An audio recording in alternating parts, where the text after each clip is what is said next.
ഒരു സാധാരണക്കാരനായ വീട്ടുജോലിക്കാരൻ ഒരു വലിയ കമ്പനിയുടെ സിഇഒ ആയി.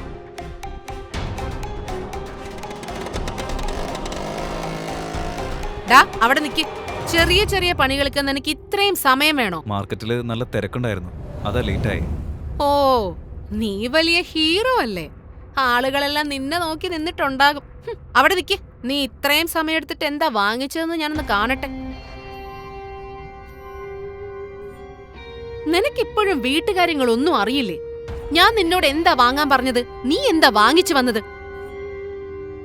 ഞാൻ മത്തനും മുരിങ്ങയും വാങ്ങിയിട്ടുണ്ട്.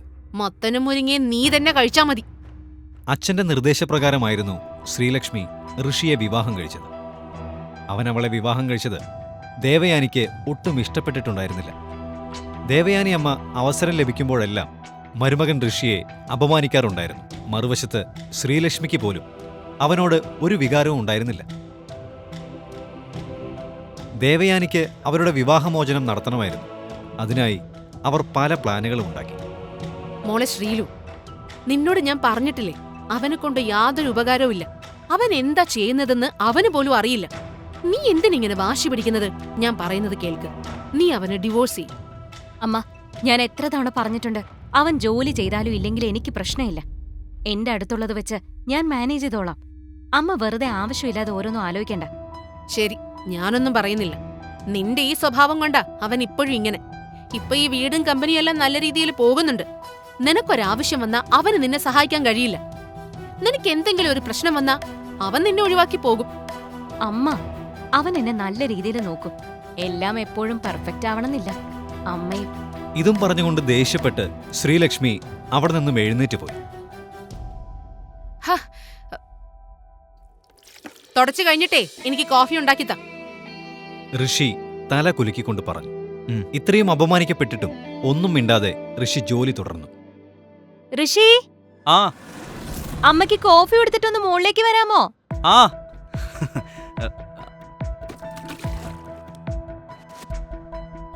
അമ്മ, ദാ കോഫി.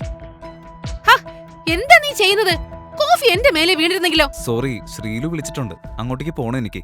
കോഫി നല്ലപോലെ തന്നെ ഉണ്ടാക്കിയിട്ടില്ലേ? നല്ലതല്ലെങ്കിലേ ശ്രീലുവിനോട് പറഞ്ഞു ഞാൻ നിന്നെ ഇവിടുന്ന് പുറത്താക്കിക്കും. ഋഷി, നീ വരുന്നുണ്ടോ ഇല്ലയോ? ഇനി എന്താ ഇവിടെ നിക്കുന്നേ? അവള് വിളിക്കുന്നത് കേട്ടില്ലേ? അങ്ങോട്ട് ചെല്ല്. ആ വാതിൽ അടയ്ക്ക്. ഇനി അതും പറഞ്ഞു തരണം. ഓ, ആ. നിനക്ക് ജീവിതകാലം മുഴുവൻ ഇവിടെ വീടും വൃത്തിയാക്കി അമ്മയ്ക്ക് കോഫി ഉണ്ടാക്കി നിൽക്കാനാണോ പ്ലാൻ? അല്ല ശ്രീലു, ഞാൻ ശ്രമിക്കുന്നുണ്ട്. അതൊന്നും എനിക്ക് കേക്കണ്ട. ഈ മാസം നിനക്ക് ജോലി ആയിട്ടില്ലെങ്കിൽ ഈ വീട്ടിൽ നിന്നും എങ്ങോട്ടെങ്കിലും പൊക്കോ. നിന്നെ ഞാൻ എന്റെ കമ്പനിയിലെടുക്കാം. പക്ഷെ നീ നല്ലോണം റെസ്പോൺസിബിൾ ആയിരിക്കണം. നിന്റെ കഴിവ് നീ തെളിയിക്കണം.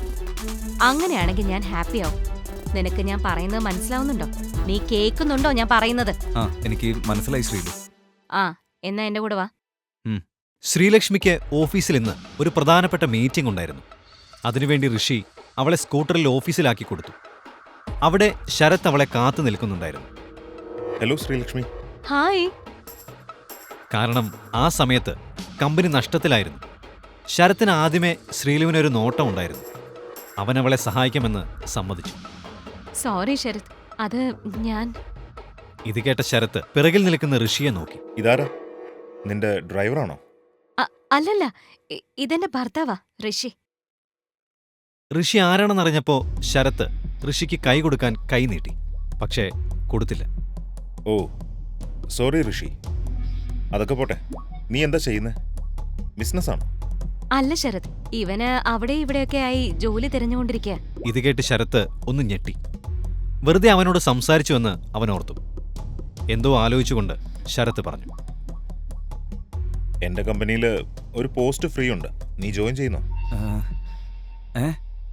ശരത്തിന്റെ പെട്ടെന്നുള്ള ഈ ചോദ്യം കേട്ട് എന്തു മറുപടി പറയണമെന്ന് ഋഷി ചിന്തിച്ചു. ഓഫ് കോഴ്സ് അവൻ ചെയ്യും. ശരത്തും ശ്രീലക്ഷ്മിയും ഉള്ളിലേക്ക് പോയി. ശ്രീലക്ഷ്മി പോവാനായി ഋഷിയോട് കൈകൊണ്ട് ആംഗ്യം കാണിച്ചു. എന്തൊക്കെയോ ചിന്തിച്ചുകൊണ്ട് ഋഷി വീട്ടിൽ തിരിച്ചെത്തി. അവനവന്റെ ചിന്തയിൽ മുഴുകി. പാൽ തിളച്ച് താഴെ വീണു. ഇത് കണ്ട ദേവയാനി അവനെ ശകാരിച്ചു. നിന്നെ കൊണ്ട് 10 പൈസയുടെ ഉപകാരമില്ല. എന്നിട്ടും എല്ലാം ചീത്തയാക്കും. ശ്രീലു ഇപ്പൊ വരും. അവൾക്കുള്ള കോഫി എത്രയും പെട്ടെന്ന് റെഡിയാക്ക്. ആ, മോള് വന്നോ? കോഫി എടുക്കട്ടെ? ഇപ്പൊ വേണ്ടമ്മ. അകത്തേക്ക് വാ, ഒരു കാര്യം പറയാനുണ്ട്. എന്തുപറ്റി മോളെ? നീ എന്താ ഇത്ര ദേഷ്യത്തില്? ഓഫീസിൽ എന്തെങ്കിലും സംഭവിച്ചോ? അതൊന്നുമില്ലമ്മ, ഓഫീസിലെ കുറച്ച് കാര്യങ്ങളാ. ആ കോഫി എനിക്കിതാ.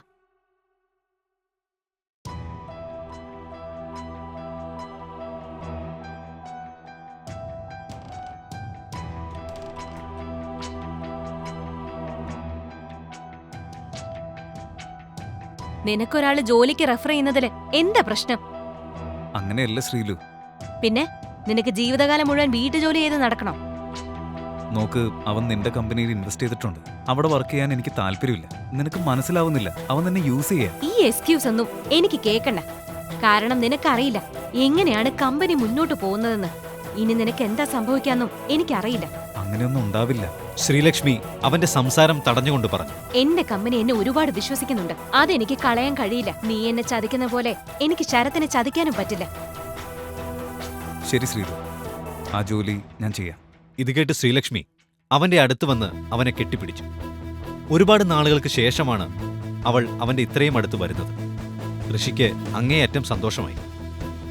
ശ്രീലു ഫോണെടുത്ത് ശരത്തിനെ വിളിച്ചു.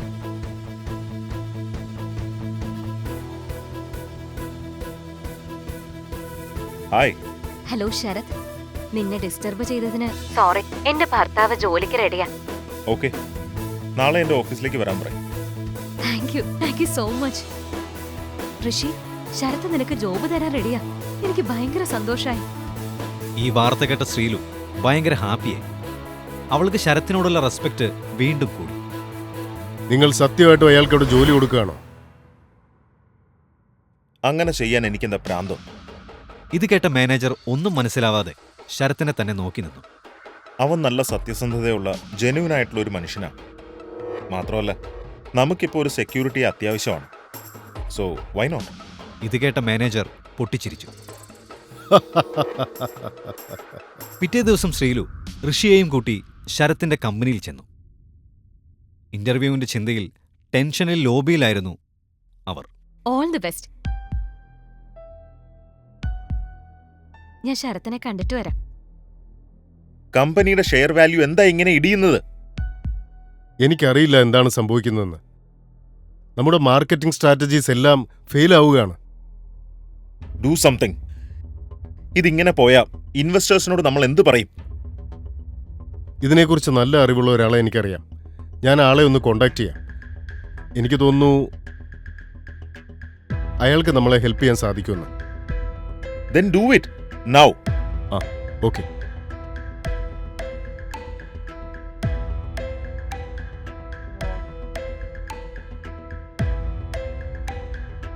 ഹായ്. എന്തു പറ്റി? നിന്റെ മുഖത്തെന്താ ഒരു ടെൻഷൻ? ടെൻഷനുണ്ട്. എന്റെ ഭർത്താവിന് നിന്റെ കമ്പനിയിൽ ജോലി കിട്ടുമോ ഇല്ലയോ എന്ന് ഓർത്തുള്ള ടെൻഷനാ. ഓ, നിന്റെ ഹസ്ബൻഡ് സമ്മതിച്ചോ? അവന് വേറെ ഓപ്ഷൻ ഇല്ലല്ലോ. ഓ, അവനിവിടെ ജോലി കിട്ടിയാ നീ ഹാപ്പി ആവും അല്ലേ? ഹാപ്പി ആവും. എന്നാ അവന് ജോലി കിട്ടി. എന്റെ ഹസ്ബൻഡ് പുറത്ത് വെയിറ്റ് ചെയ്യുന്നുണ്ട്. ഓ, ഓക്കെ, ലെറ്റ്സ് ഗോ. ഋഷി ഓഫീസിന്റെ ലോബിയിൽ ഇന്റർവ്യൂവിനു വേണ്ടി വെയിറ്റ് ചെയ്യുകയായിരുന്നു. ഇവനെ കണ്ട ശരത്തിന്റെ കമ്പനി സിഇഒ അവനോട് സംസാരിക്കാനായി വന്നു. Sir, this is unbelievable. CEO പറഞ്ഞത് കേട്ട് അവിടെ ഉള്ളവരെല്ലാം ഞെട്ടി.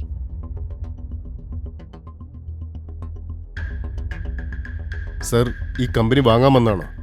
അതേസമയം ശരത്ത് അവിടെ വന്ന് ഇതെല്ലാം കണ്ടു. ഒന്ന് മാറി നിൽക്ക്. ഇവൻ ഈ കമ്പനി വാങ്ങാൻ വന്നതാണോ? നിനക്കെന്താ തലയ്ക്ക് ഓളമാണോ? ഇവൻ ഇവിടെ ജോലിക്ക് വന്നതാണ്. നിങ്ങൾക്കാണിപ്പോൾ തലയ്ക്ക് ഓളമെന്ന് തോന്നുന്നു സർ. ഇദ്ദേഹം ആരാണെന്ന് നിങ്ങൾക്കറിയാവോ? സിഇഒന്റെ ഈ സീരിയസ് സംസാരം കേട്ട് ശരത്തും മറ്റുള്ളവരെ പോലെ തന്നെ ഒന്ന് ഞെട്ടി. ഇദ്ദേഹത്തെ ഹയർ ചെയ്യാൻ മാത്രം ഒരു കമ്പനിയും വളർന്നിട്ടില്ല. ഇദ്ദേഹത്തിന് ഒരു ജോലിയുടെ ആവശ്യമില്ല. ഇഷ്ടമുള്ള കമ്പനി വാങ്ങാനുള്ള വക ഇദ്ദേഹത്തിനുണ്ട്.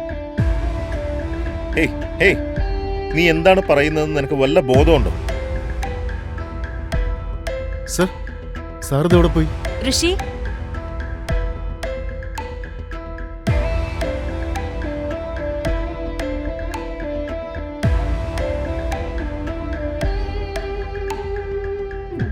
ഋഷി, ഋഷി നീ എവിടെയാ? എന്തുപറ്റി? എന്താ അവൻ വീണ്ടും ചെയ്തത്? ഋഷി ഇവിടെ വന്നോ അമ്മേ? ആ, വന്നിട്ടുണ്ടാവും. ശ്രീലു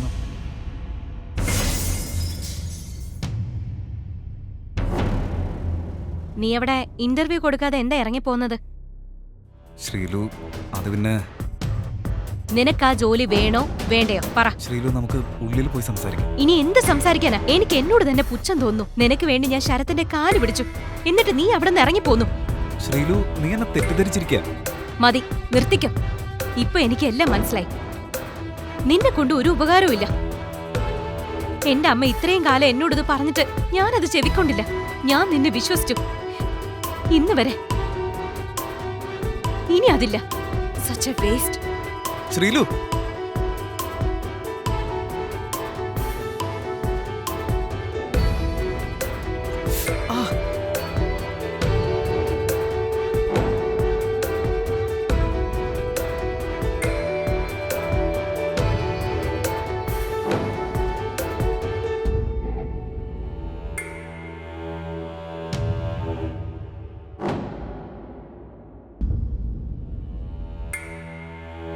എനിക്കിപ്പോഴും അത് വിശ്വസിക്കാനാവുന്നില്ല.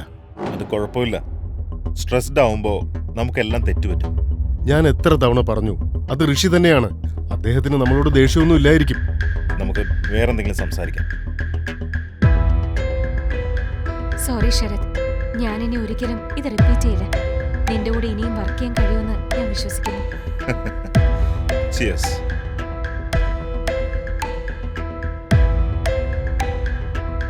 എന്തു പറ്റി മോളെ? പെട്ടെന്ന് നിനക്ക് എന്തു പറ്റി? ഒന്നുമില്ല, പെട്ടെന്ന് ഫുഡ് ഉണ്ടാക്കാന്ന് തോന്നി. നീ ഞാൻ പറയുന്നത് കേട്ടോ? അവനെ ഡിവോഴ്സ് ചെയ്തേക്ക്. അപ്പൊ തന്നെ നിന്റെ എല്ലാ ടെൻഷനും മാറിക്കിട്ടും. അമ്മ പ്ലീസ്, എന്നെ കുറച്ചു സമയം സ്വസ്ഥതയിൽ കുക്ക് ചെയ്യാൻ സമ്മതിക്കാവോ? ശ്രീലക്ഷ്മി സങ്കടത്തിലായിരുന്നു. അതേസമയം ഋഷി കിച്ചണിലേക്ക് വന്നു. അവർ അവനെക്കുറിച്ച് പറഞ്ഞതെല്ലാം അവൻ കേട്ടു. അവൻ മിഠായി എടുത്ത് ശ്രീലുവിന് നേരെ നീട്ടി. ശ്രീലു എനിക്കൊരു കാര്യം പറയാനുണ്ട്. എന്താ കാര്യം പറ. എന്താ നിനക്കൊരു മടി? എനിക്കൊരു ജോലി റെഡിയായി. ഇമ്മീഡിയറ്റ് ജോയിനിങ്ങാ. വാവ്, ഇതൊരു സന്തോഷ വാർത്തയല്ലേ? പിന്നെന്തിനാ നീ ഇത് പറയാൻ മടിച്ചത്? നീ എങ്ങനെ റിയാക്ട് ചെയ്യുമെന്ന് എനിക്കറിയില്ലല്ലോ. ഞാൻ എങ്ങനെ റിയാക്ട് ചെയ്യാനാ? ഞാൻ നിനക്ക് വീട്ടിലിരുന്ന് ബോറടിക്കുന്നല്ലേ പറഞ്ഞത്. പക്ഷെ ഞാൻ പറയുന്നതിന് മുന്നേ തന്നെ നീ അത് മനസ്സിലാക്കി.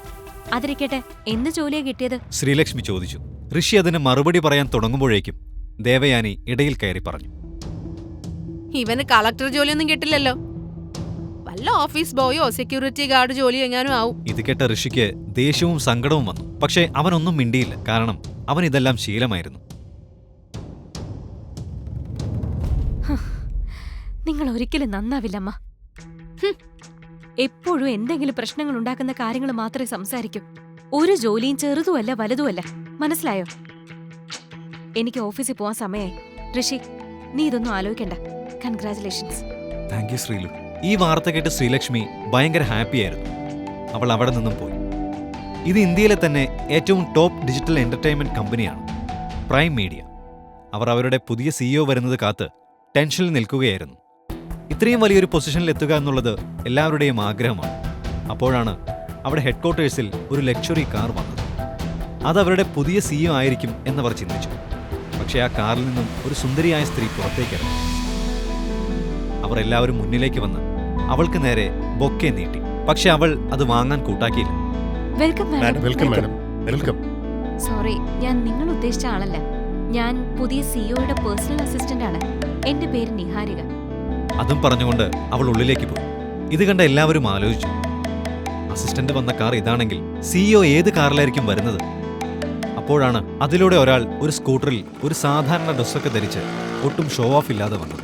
അയാൾക്കൊരു 30 വയസ്സായിട്ടുണ്ടാകും. അയാൾ ഓഫീസിന്റെ ഉള്ളിലേക്ക് കയറാൻ ശ്രമിച്ചതും റിസപ്ഷനിസ്റ്റ് ശില്പ അയാളെ തടഞ്ഞു. ഹലോ മിസ്റ്റർ, എങ്ങോട്ടാ പോകുന്നേ? ഹലോ, എൻ്റെ പേര് ഋഷി. നിങ്ങളൊന്ന് മാറി നിന്നാ എനിക്ക് ഉള്ളിലേക്ക് പോവായിരുന്നു.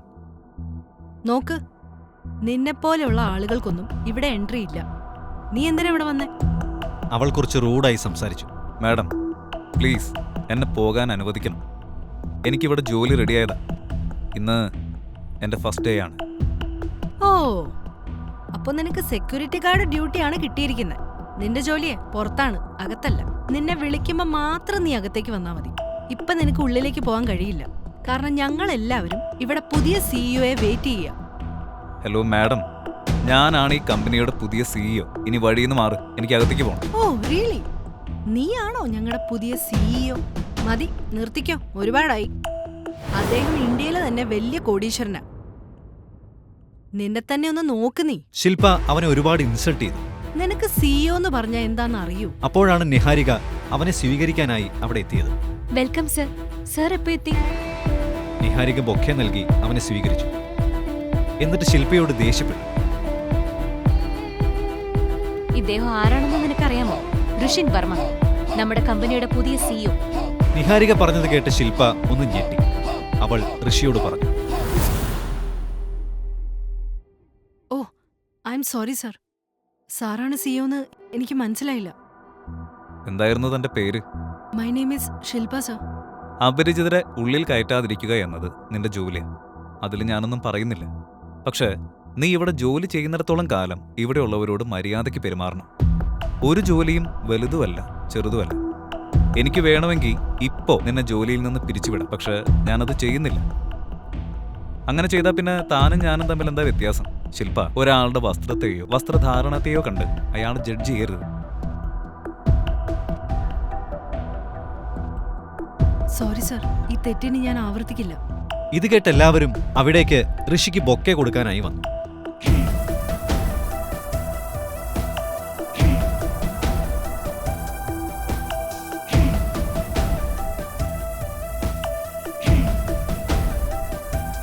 ഈ ഫ്ലവർ എനിക്കാണോ? യെസ് സർ, നിങ്ങൾക്കുള്ളതാ. Thank you. Welcome sir. മറുവശത്ത് ശ്രീലക്ഷ്മി അവളുടെ ഓഫീസിൽ മാനേജേഴ്സുമായി ഒരു ജോയിങ് മീറ്റിംഗിലായിരുന്നു. Hi all. പ്രൈം മീഡിയയിലെ പുതിയ സിഇഒ അപ്പോയിന്റ് ആയിട്ടുണ്ട്. നമ്മൾ ഒരുപാട് കാലമായി അവരോടൊത്ത് ഒരു ടൈപ്പിനായി ശ്രമിച്ചുകൊണ്ടിരിക്കുന്നു. പക്ഷെ അത് നടക്കുമെന്ന് തോന്നുന്നില്ല. ഉം. സോ നമ്മള് പുതിയ സിഇഒയെ ഇംപ്രസ് ചെയ്ത് പുതിയ പ്രപ്പോസൽ ഉണ്ടാക്കണം. We have to get this deal. അവൾ പറഞ്ഞത് ശരിയല്ലേ എന്ന മട്ടിൽ അവൾ മാനേജേഴ്സിനോട് ചോദിച്ചു. Tell me your opinions. It's a good idea. പുതിയ രീതിയിൽ നമുക്ക് പ്രൊമോട്ട് ചെയ്യാം. അത് ശരിയാണ് മാം. ആദ്യം നമുക്ക് ടൈപ്പിനുള്ള ഒഫീഷ്യൽ പ്രപ്പോസൽ അവർക്ക് പ്രസന്റ് ചെയ്യാം. ബാക്കി അത് കഴിഞ്ഞു നോക്കാം, മാനേജേഴ്സ് പറഞ്ഞു. ശ്രീലക്ഷ്മി ഓഫീസിൽ നിന്നും തിരിച്ച് വീട്ടിലെത്തി. അവൾ അമ്മയോട് ചോദിച്ചു, ഋഷി വന്നില്ലേ അമ്മേ? ഇതുവരെ വന്നിട്ടില്ല. പിന്നെ അവൻ വന്നാലും പോയാലും എനിക്കെന്താ? അതേസമയം ഋഷി അവന്റെ സ്കൂട്ടറിൽ വീട്ടിലെത്തി. അവൻ വന്നെന്ന് തോന്നുന്നു. ഹാ, ആ പൊട്ട സ്കൂട്ടറിന്റെ ശബ്ദം കേട്ടപ്പോ മനസ്സിലായി അവൻ എത്തിയെന്ന്. നിങ്ങൾ ഇപ്പോഴും ഇങ്ങനെ തന്നെ. നിന്റെ ഫസ്റ്റ് ഡേ എങ്ങനെ ഉണ്ടായിരുന്നു? നല്ലതായിരുന്നു. ഒരു സെക്യൂരിറ്റി ഗാർഡ് ആയതിന് ഇത്രയും ആറ്റിറ്റ്യൂഡ്. അപ്പൊ നീ ഒരു സിഇഒ ആയാൽ എന്തായിരിക്കും? ശ്രീലുവിന് ഓഫീസിൽ നടന്ന കാര്യങ്ങളെല്ലാം ഋഷിയോട് പറയണമെന്നുണ്ടായിരുന്നു. ഋഷിയും താൻ ഇന്ദ്രപ്രസ്ഥം ഗ്രൂപ്പിന്റെ പുതിയ സിഇഒ ആണെന്ന കാര്യവും പറഞ്ഞില്ല. അമ്മ പറഞ്ഞതൊന്നും നീ കാര്യാക്കണ്ട. നിന്റെ ആദ്യ ദിവസം അടിപൊളിയായില്ലേ? ഇന്ന് ഫസ്റ്റ് ഡേ അല്ലേ, കാര്യമായിട്ടൊന്നും നടന്നില്ല. So no problem. പ്രൈം മീഡിയയിലും ഇന്ന് പുതിയ സിഇഒ ചാർജ് എടുത്തു. എല്ലാവർക്കും അവരുടെ ഫസ്റ്റ് ഡേ സ്പെഷ്യലാ. നിനക്ക് അയാൾ അറിയോ? ഏയ് ഇല്ല, പക്ഷേ എനിക്ക് അദ്ദേഹത്തെ ഒന്ന് കാണണം. എന്തിന്? ഒരുപാട് കാലമായി പെൻഡിങ്ങിൽ കിടക്കുന്ന ഒരു ഡീലുണ്ട്. അപ്പോ പുതിയ സിഇഒ ആവുമ്പോ ടെൻഷൻ കുറവാ. ആ ഡീൽ അങ്ങ് ക്ലോസ് ചെയ്യാം. Oh yes.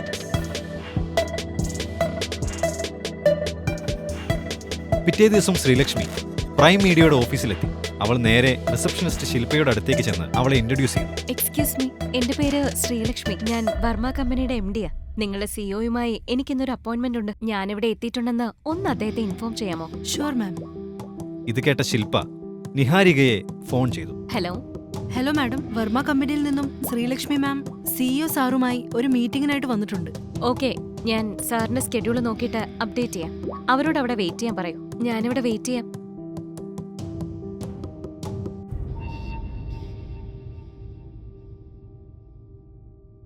Excuse me ma'am. Hi, I'm Sreelakshmi. Glad to meet you. Same here. Rishi അവിടെ ജോലി ചെയ്തുകൊണ്ടിരിക്കുകയായിരുന്നു. പെട്ടെന്നാണ് അവന്റെ ശ്രദ്ധ CCTV-യിലേക്ക് പതിഞ്ഞത്. അവൻ ശ്രീലക്ഷ്മി ലോബിയിൽ വെയിറ്റ് ചെയ്യുന്നത് അതിൽ കണ്ടു. അത് കണ്ട് അവൻ പേടിച്ചു. ഓഫീസിൽ എല്ലാവർക്കും അറിയാം ഋഷിയാണ് സിഇഒ എന്ന്. അവൻ പേടിച്ചുകൊണ്ട് പെട്ടെന്ന് തന്നെ നിഹാരികയെ വിളിച്ചു. 1 minute. Hello. Hello Niharika, come to my cabin. Okay sir. Sir എന്നെ വിളിക്കുന്നുണ്ട്. ഋഷി ശ്രീലക്ഷ്മി ആരാണെന്ന് അറിയാത്തതുപോലെ നിഹാരികയോട് ചോദിച്ചു. പുറത്ത് റിസപ്ഷനിൽ വെയിറ്റ് ചെയ്യുന്ന സ്ത്രീ ആരാ? സർ, അത് ശ്രീലക്ഷ്മി, വർമ്മ ഗ്രൂപ്പിന്റെ MD-യാ. അവർക്ക് നമ്മുടെ കമ്പനിയുമായി ടൈപ്പ് ചെയ്യണമെന്നുണ്ട്. അതിനായിട്ടുള്ള പ്രപ്പോസലുമായിട്ടാണ് വന്നത്. അതിനായിട്ട് അവർ സാറിനെ കാണാൻ അപ്പോയിന്റ്മെന്റ് എടുത്തിട്ടുണ്ട്. വേണ്ട, താനൊരു കാര്യം ചെയ്യും, അവളുടെ ഫയൽ വാങ്ങിക്കൊണ്ടു വാ. Okay sir. ഋഷി പറഞ്ഞത് കേട്ട് നിഹാരിക ശ്രീലക്ഷ്മിയുടെ അടുത്തേക്ക് ചെന്നു. മേഡം, സാറ് കുറച്ച് ബിസിയാ. മാമിന്റെ ഫയല് തരാൻ പറഞ്ഞു. പക്ഷേ എനിക്ക് അദ്ദേഹത്തെ ഒന്ന് കാണണമായിരുന്നു. ഈ പ്രപ്പോസൽ ഞാൻ തന്നെ പറഞ്ഞു കൊടുക്കാം. പക്ഷേ ഇപ്പൊ സാറ് ബിസിയാ. നിങ്ങൾ ഫയല് തന്നാ സാറ് നോക്കിക്കോളും. നിഹാരിക അത് നിരസിച്ചു. ശ്രീലക്ഷ്മി മനസ്സില്ലാ മനസ്സോടെ ഫയൽ നിഹാരികയെ ഏൽപ്പിച്ചു. Okay ma'am, okay. ഇത്രയും ബിസിയായ ഒരാളെ താൻ എങ്ങനെ കാണാനാണ്? ഈ ഡീൽ നടക്കുമോ അതോ ഇല്ലയോ? എല്ലാം ചിന്തിച്ചുകൊണ്ട് അവൾ മാനേജരെ കോൾ ചെയ്തു. മിസ്റ്റർ നാരായണൻ, നമുക്ക് വല്ല സെക്കൻഡ് ഓപ്ഷൻസും ഉണ്ടോ? എന്തു പറ്റി മാഡം? അദ്ദേഹമായിട്ടുള്ള മീറ്റിംഗ് നടന്നില്ലേ? ആക്ച്വലി പേഴ്സണലി മീറ്റ് ചെയ്യാനുള്ള അവസരം കിട്ടിയില്ല. അദ്ദേഹം ഫയല് തരാൻ ആവശ്യപ്പെട്ടു. ഇതിന് നടക്കോ ഇല്ലയോ എന്നറിയില്ല. അതാ ഞാൻ ഓൾട്ടർനേറ്റ് ഓപ്ഷൻ ചോദിച്ചത്. നമ്മുടെ കയ്യിൽ വേറെ ഓപ്ഷൻസ് ഒന്നുമില്ല madam. We need to crack this deal urgently ma'am. Ya sir. Yeah.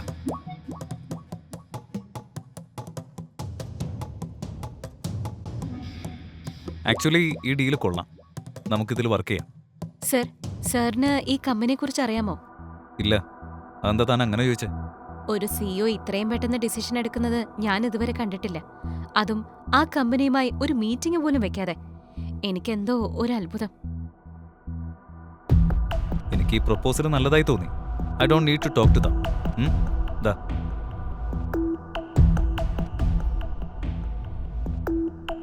Okay sir. അവര് നമ്മുടെ ഫയല് തിരിച്ചയച്ചു. Will have to look into another option. ഞാൻ കുറച്ചു കഴിഞ്ഞ് വിളിക്കാം. നിഹാരിക ഫയൽ ശ്രീലക്ഷ്മിയെ ഏൽപ്പിച്ചു. ഫയൽ തുറന്ന ഉടൻ അവളുടെ മുഖം ബൾബ് പോലെ പ്രകാശിച്ചു. ഈ ഫയലില് സൈൻ ഉണ്ട്. അതിനർത്ഥം നമ്മുടെ ഡീല് ഫൈനലൈസ്ഡ് ആയെന്നല്ലേ? ഒരു ഫയൽ ഇത്രയും പെട്ടെന്ന് സൈൻ ഇടുന്നത് ഞാൻ കണ്ടിട്ടില്ല. Maybe you are pulling the right strings. What do you mean? I mean, നിങ്ങൾ കറക്റ്റ് സ്ഥലത്ത് കറക്റ്റ് ടൈമിലാണ് വന്നത്. ലക്ക് നിങ്ങൾക്കാണ് മാഡം.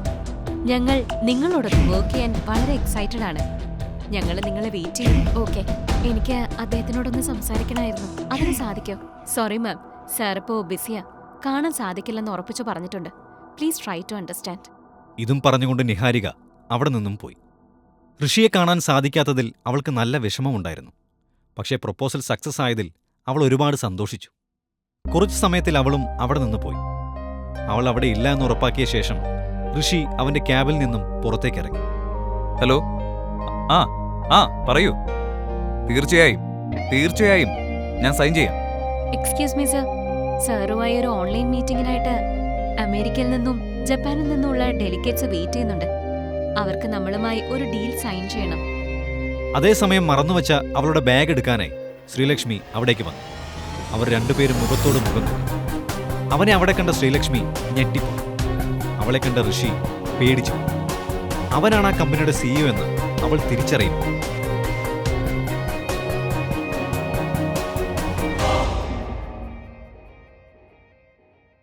നീ എവിടെ പോയി ചത്തു? സോറി, എന്താ നിങ്ങൾക്ക് വേണ്ടത്? ആരെ കാണാനാ നിങ്ങൾ വന്നത്? ഋഷിൻ വർമ്മ സർ ഇവിടെ ഉണ്ടോ? ഋഷിൻ വർമ്മ സാറോ? നിങ്ങൾക്ക് അഡ്രസ്സ് മാറിയതായിരിക്കും. ഞാൻ കറക്റ്റ് അഡ്രസ്സിലാണ് വന്നത്. ഞാൻ ശരത്തിന്റെ കമ്പനിയിലെ CEO ആണ്. നിങ്ങളുടെ ഭർത്താവിന്റെ പേര് മാധവൻ എന്നല്ലേ? നിങ്ങൾ ദേവയാനിയല്ലേ? ആ, നിങ്ങളുടെ മകൾ ശ്രീലക്ഷ്മി അല്ലേ? അതെ. പക്ഷേ ഈ വർമ്മ ആരാ? നിങ്ങളുടെ മരുമകന്റെ പേര് നിങ്ങൾക്ക് അറിയില്ല. നിങ്ങൾക്ക് എന്റെ മരുമകനെ അറിയോ? പക്ഷെ അവന്റെ പേര് വേറെ എന്തോ ആയിരുന്നല്ലോ. അവനത് മാറ്റിയോ? നോക്കൂ മാഡം, എനിക്കൊന്നും കേക്കണ്ട. നമ്പർ 1 ഫ്രോഡാ അവൻ. അവനുമായിട്ട് ഞങ്ങൾക്ക് യാതൊരു ബന്ധവുമില്ല. എന്റെ മകളെ കള്ളം പറഞ്ഞ് പറ്റിച്ച് വിവാഹം കഴിച്ചതാ അവൻ. നിങ്ങളുടെ കമ്പനി എസ്റ്റാബ്ലിഷ് ചെയ്യാനുള്ള ലോൺ ആരാ തന്നത്? അദ്ദേഹമാണ്. അദ്ദേഹത്തിന്റെ ആസ്തി എന്താണെന്ന് നിങ്ങൾക്കറിയോ? നിങ്ങൾ ഇപ്പൊ എണ്ണി തുടങ്ങിയാല് ജീവിതകാലം മുഴുവൻ എണ്ണിയാലും തീരില്ല. അദ്ദേഹത്തിന്റെ കീഴിൽ എത്ര പേര് വർക്ക് ചെയ്യുന്നുണ്ടെന്ന് നിങ്ങൾക്കറിയോ? എന്താണ് നിങ്ങളുടെ മരുമകന്റെ ജോലിയും നിങ്ങൾക്കറിയോ? ഇങ്ങനെ ഒരാൾ ആരുടെയെങ്കിലും കയ്യിൽ നിന്ന് പണം വാങ്ങുമെന്ന് നിങ്ങൾക്ക് തോന്നുന്നുണ്ടോ? ഞാൻ ഇവിടെ സാറിനെ കണ്ട് കമ്പനിയുടെ കാര്യങ്ങൾ ഡിസ്കസ് ചെയ്യാൻ വേണ്ടി വന്നതാ. നോക്ക്, നിങ്ങൾ എന്തോ തെറ്റിദ്ധരിച്ചിരിക്കുകയാണ്. Shut up! Just shut up!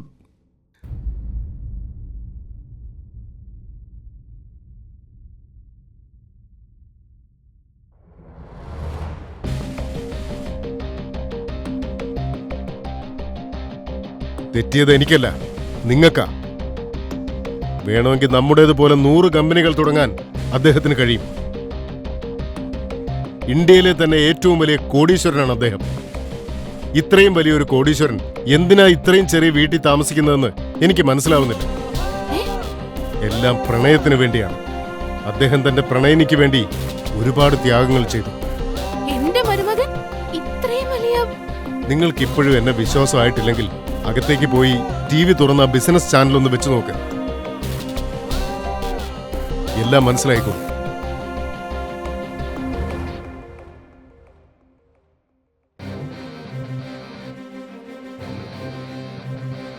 Breaking news.